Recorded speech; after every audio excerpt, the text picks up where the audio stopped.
ஒரு ஊரில் முத்துன்னு ஒருத்தன் இருந்தான். அவன் என்ன பண்ணான், அந்த ஊரில் இருக்கிற ஒரு நகைக்கடையில் வேலை பார்த்தான். அந்த நகைக்கடையை நாராயணன்னு ஒருத்தர் தான் வந்து நடத்திக்கிட்டு இருந்தார். இந்த முத்துவும் ரொம்ப வருஷமாக அவர்கிட்ட வேலை பார்த்துக்கிட்டு இருந்தான்.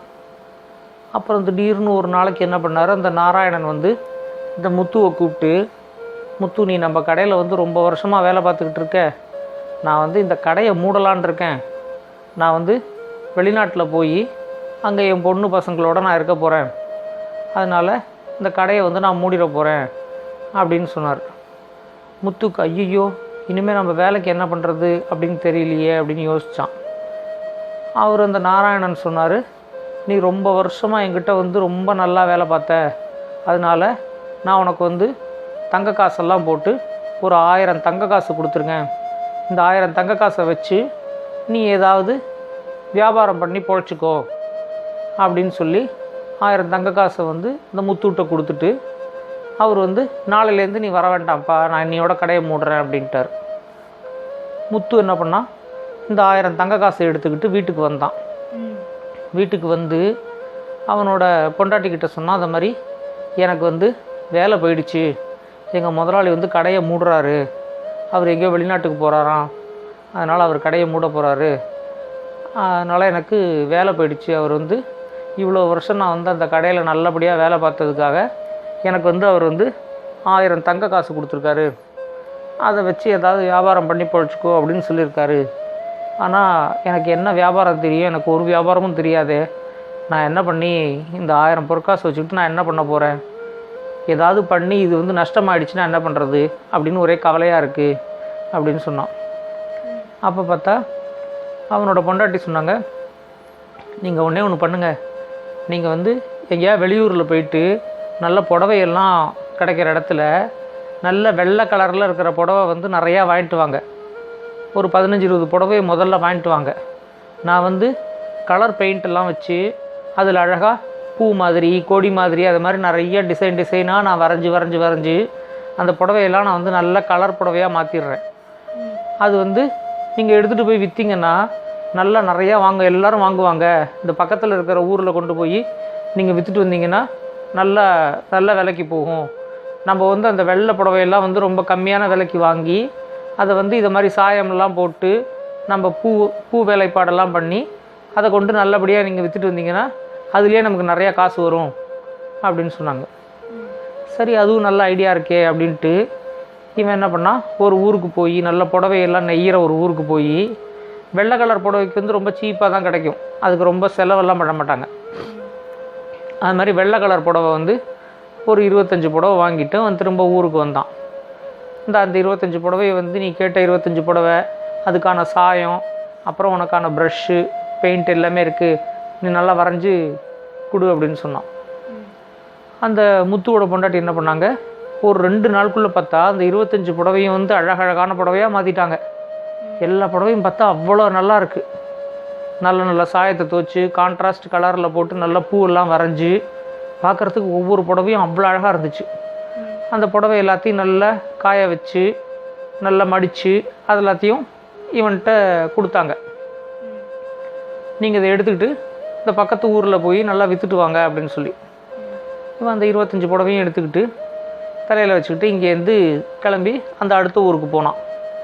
அந்த அடுத்த ஊர் பார்த்தா அது இருக்குது ஒரு 10-12 மைல் தள்ளி இருக்குது, ரொம்ப தூரம். இங்கேருந்து நடந்தே போனான் அந்த ஊருக்கு. ஒரு காட்டு வழியாக போய் இப்படி நடந்து போய் அந்த ஊரில் போய் அந்த புடவையெல்லாம் விற்கிறதுக்கு ட்ரை பண்ணான். காலையிலேருந்து சாயந்தரம் வரைக்கும் விற்கிறதுக்கு ட்ரை பண்ணால், ஆனால் ஒரு புடவை கூட விற்று போகல.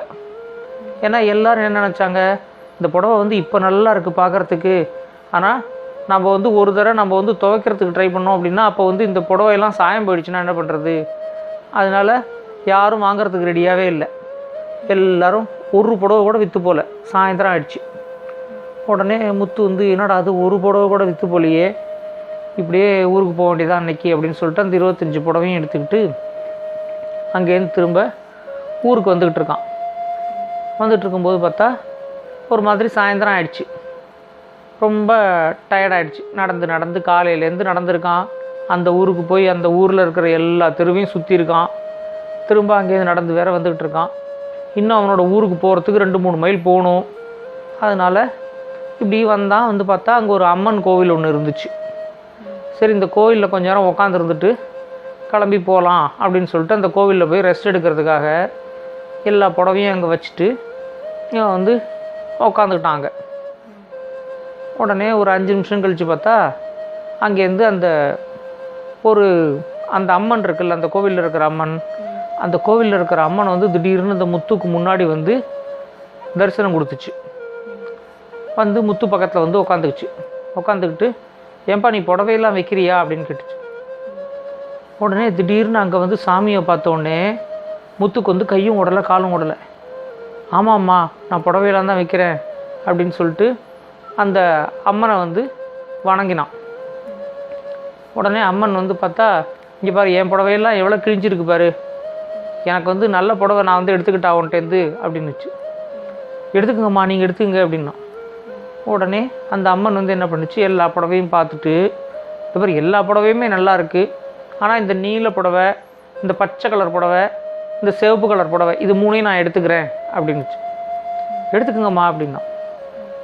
நீ பார்த்தில்ல என்னோடய புடவை வந்து எப்படி கீழெல்லாம் கிழிஞ்சிருக்கு பாரு, இந்த கோவிலில் வந்து ஒரு தர்மகர்த்தா இருக்கார், அவர் வந்து அவரோட சொந்தக்காரனை வந்து பூசாரி ஆக்கிட்டார் இந்த கோவிலுக்கு.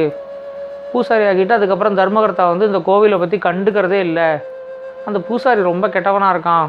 அந்த தர்மகர்த்தா வந்து கொடுக்குற புடவை, அதுக்கப்புறம் இங்கே வர்ற பக்தர்கள்லாம் கொடுக்குற புடவை எல்லாத்தையும் அவன் வந்து எனக்கு சாத்தாமல் அதை வந்து வீட்டுக்கு எடுத்துகிட்டு போய் அவனோட பொண்டாட்டிக்கு கொடுத்துட்றான். அதனால் இது மாதிரி ஏதாவது ஒரு கிழிச புடவை வந்து என்னை கட்டி விட்டுறான் அப்படின்னு சொன்னாங்க. ஐயோ ரொம்ப கேட்குறதுக்கு ரொம்ப கஷ்டமாக இருக்கேம்மா அப்படின்னு சொல்லி இந்த முத்து சொன்னான். உடனே அம்மன் வந்து அதனால தான் நான் உங்கள்கிட்டேருந்து நான் வந்து 3 புடவை நான் வாங்கிக்கிட்டேன் அப்படின்னு சொன்னேன்.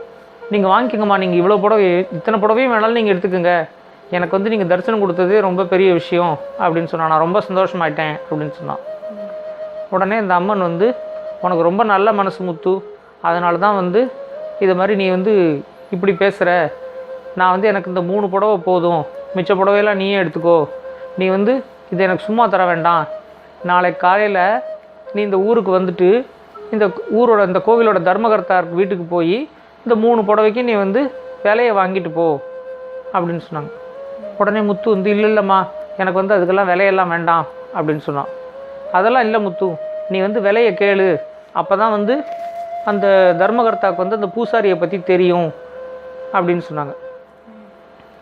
உடனே முத்துவும் சரிம்மா அப்படின்னு சொல்லிட்டான். அதுக்கப்புறம் அம்மன் வந்து அந்த 3 புடவை எடுத்துக்கிட்டு அங்கேருந்து மறைஞ்சு போயிடுச்சு. உடனே இந்த முத்து என்ன பண்ணால் மிச்சம் இருக்கிற புடவை எல்லாத்தையும் கட்டி அங்கேருந்து எடுத்துக்கிட்டு நேராக ஊருக்கு வந்தான். ஊருக்கு வந்த உடனே இதை மாதிரி வந்து நடந்தது எல்லாத்தையும் அவனோட பொண்டாட்டிக்கிட்ட சொன்னான். அவனோட பொண்டாட்டிக்கும் ரொம்ப சந்தோஷம். அம்மனே நேராக வந்து உங்களுக்கு தரிசனம் கொடுத்துச்சா, நம்ம ரொம்ப பாக்கியசாலிங்க, இனிமேல் நமக்கு வந்து நம்மளோட வறுமை எல்லாம் போயிடும், அம்மனோட அருளே நமக்கு கிடச்சிருச்சு அப்படின்னு சொல்லி அந்த பொண்டாட்டியும் ரொம்ப சந்தோஷப்பட்டாங்க. அடுத்த நாளைக்கு என்ன பண்ணால் இந்த முத்து வந்து காலையில் சீக்கிரமே எழுந்திருச்சு குளிச்சுட்டு இங்கேருந்து கிளம்பி அந்த கோவில் இருக்கிற ஊருக்கு போனான். போன உடனே அந்த கோவிலோட தர்மகர்த்தா யாருன்னு அங்கே விசாரிச்சுக்கிட்டு நேராக அந்த தர்மகர்த்தா வீட்டுக்கு போயிட்டான். போயிட்டு இது மாதிரி நேற்று இந்த கோவிலில் நான் வந்து சாயந்தரம் கொஞ்ச நேரம் ரெஸ்ட் எடுக்கலான்னு உட்காந்துருந்தேங்க, அப்போ வந்து ஒரு 3 புடவையை வந்து நான் வந்து அம்மன்கிட்ட விற்றேன், அந்த 3 புடவைக்கு எனக்கு காசு வந்து உங்கள்கிட்ட வாங்கிக்க சொல்லியிருக்காங்க, நீங்கள் அதுக்கான காசை கொடுங்க அப்படின்னு கேட்டேன். உடனே இந்த தர்மகர்த்தா வந்து யோ நீ என்ன லூஸா, அம்மன் வந்து உங்கள்கிட்ட புடவை வாங்கினாங்களா, யார்கிட்டயா கதை விடுற, இப்படியெல்லாம் கூட ஏமாற்றி நீ வந்து பணம் சம்பாதிக்கிறதுக்கு ட்ரை பண்ணுறியா அப்படின்னு கேட்டு அவர் வந்து பிடிச்சி திட்டினார் முத்துவை. முத்து வந்து இல்லைங்க, அம்மனே நிஜமாகவே வந்து எங்கிட்ட இருக்கிற எல்லா புடவையும் பார்த்துட்டு ஒரு நீல கலர் புடவை, ஒரு பச்சை கலர் புடவை, ஒரு சேப்பு கலர் புடவை 3 புடவை வாங்கிட்டு இருக்காங்க, அதுக்கான காசை நீங்கள் உங்கள்கிட்ட வந்து வாங்கிக்க சொன்னாங்க, அதனால தான் நான் வந்திருக்கேன்.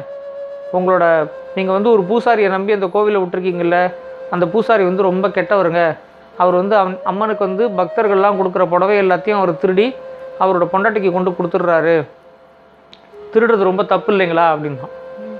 உடனே ஆமாம் திருடுறது தப்பு தான், அவர் திருடுறாருன்னு உனக்கு எப்படி தெரியும், அம்மனே என்கிட்ட சொல்லிச்சுங்க, இந்த மாதிரி வந்து பூசாரி வந்து எல்லா புடவையும் கொண்டு போய் அவரோட பொண்டாட்டிகிட்ட கொடுத்துட்றாரு.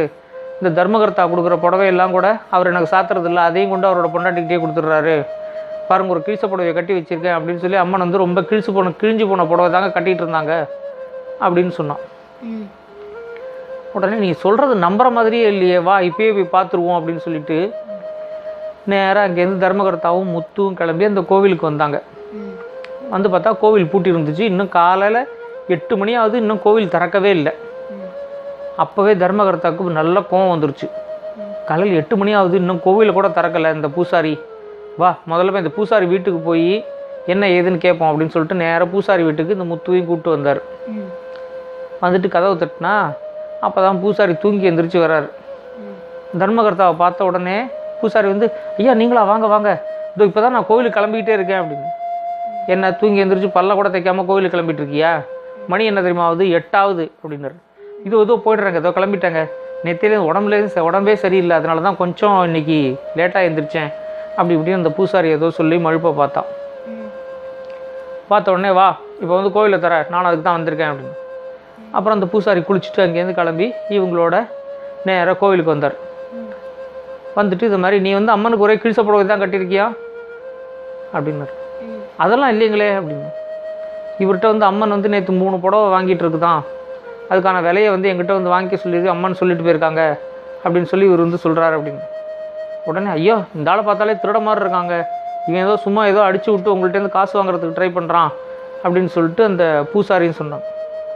நீ கோவில் கதவை தர அப்படின்னா. கோயிலை எப்போ பூட்டினேன் அப்படின்னு கேட்டாங்க. நேற்று சாயந்தரம் 4 மணிக்கு பூட்டினாங்க அப்படின்னு. உடனே இந்த முத்துக்கிட்ட நீ வந்து எப்போ வந்து அம்மன் உங்கள்கிட்ட புடவை வாங்கிட்டாங்க அப்படின்னா. அது சாயந்தரம் ஒரு 6:30-7 மணி இருக்குங்க அப்படின்னு சொன்னான். அப்போ கதவு என்ன ஆச்சு? கதவு பூட்டி தாங்க இருந்துச்சு, கோயிலில் யாரும் இல்லைங்க, கதவு பூட்டி தான் இருந்துச்சு அப்படின்னா. உடனே கோயில் கதவை தர அப்படின்னு சொன்னாங்க. கோயில் கதவை திறந்து பார்த்தா அம்மன் வந்து ஒரு கிழிச்ச புடவை கட்டிட்டு உட்காந்துருந்துச்சு உள்ள. அந்த அம்மனுக்கு முன்னாடி இந்த முத்துக்கிட்டேருந்து வாங்கின 3 புடவையும் அங்கே வந்து மடித்து வச்சுருந்துச்சு. உடனே தர்மகர்த்தா பார்த்துட்டு, என்னையா பூசாரி அம்மனுக்கு வந்து இப்படி கிழிச்ச புடவையை கட்டியிருக்க அப்படின்னு. நேற்று கூட நான் உனக்கு ஒரு புடவை கொடுத்தேனே, அந்த புடவை வந்து அம்மனுக்கு சாத்து சொல்லி கொடுத்தேனே, அந்த புடவை எங்கே அப்படின்னாரு.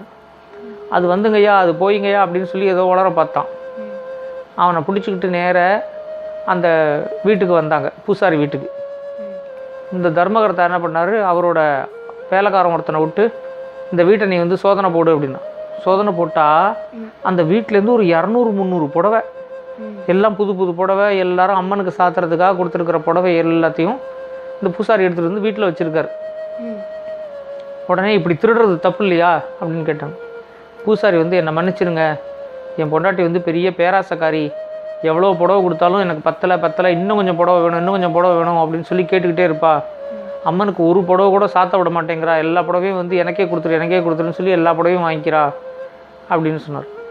உடனே தர்மகர்த்தா வந்து, முத்து இது மாதிரி வந்து அம்மன் வந்து இந்த பூசாரி வந்து இப்படி பண்ணுறாருங்கிறதுனால தான் அம்மன் வந்து உங்ககிட்ட வந்து சொல்லி இந்த பூசாரியை வந்து நிறுத்த சொல்லியிருக்கார். நான் வந்து இனிமேல் இந்த பூசாரியை வந்து வேலையை விட்டு நிறுத்திடுறேன், வேறு ஒரு நல்ல பூசாரியை வச்சு நான் வந்து அம்மன் கோயில் இனிமேல் நடத்துகிறேன் அப்படின்னு சொல்லி இந்த முத்துக்கு வந்து, நீ எவ்வளோ சாதாரணமாக நல்ல மனசுக்காரனாக இருந்தால் உனக்கு வந்து அம்மன் வந்து இது மாதிரி தரிசனம் கொடுத்துருப்பாங்க அப்படின்னு சொல்லி முத்துவை ரொம்ப பாராட்டி முத்துக்கு வந்து ஒரு 2000 கோல்டு காயின் வேறு கொடுத்தாரு அந்த 3 புடவைக்கும். அதுக்கப்புறமா முத்து என்ன பண்ணால் அதை வாங்கிக்கிட்டு நேராக வீட்டுக்கு வந்தான். அவன் பொண்டாட்டிக்கிட்ட நடந்ததெல்லாம் சொன்னான். சொன்னோடனே அவன் பொண்டாட்டியும், இனிமேல் நம்ம வந்து செய்கிற எல்லா புடவைக்கும் நம்ம வந்து பேர் வந்து அம்மன் புடவைனே வச்சுருவோங்க, அந்த புடவை தான் நல்லா, அந்த பேர் தான் நல்லா ராசியாக இருக்கும், இனிமேல் நம்மளோட பிஸ்னஸ் வந்து ரொம்ப நல்லா போகும் அப்படின்னு சொன்னாங்க. அதுலேருந்து முத்து வந்து அவனோட புடவைக்கெல்லாம் பேர் அம்மன் புடவை அப்படின்னே வச்சுட்டான்.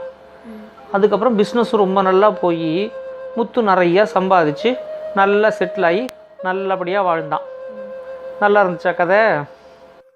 இந்த கதை உங்களுக்கு பிடிச்சிருந்தா லைக் பண்ணுங்கள், கமெண்ட் பண்ணுங்கள், ஷேர் பண்ணுங்கள்.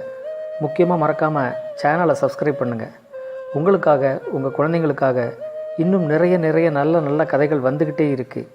ஸ்டோரி டைம் தமிழ் சேனலோட தொடர்பில் இருங்க. நன்றி, வணக்கம்.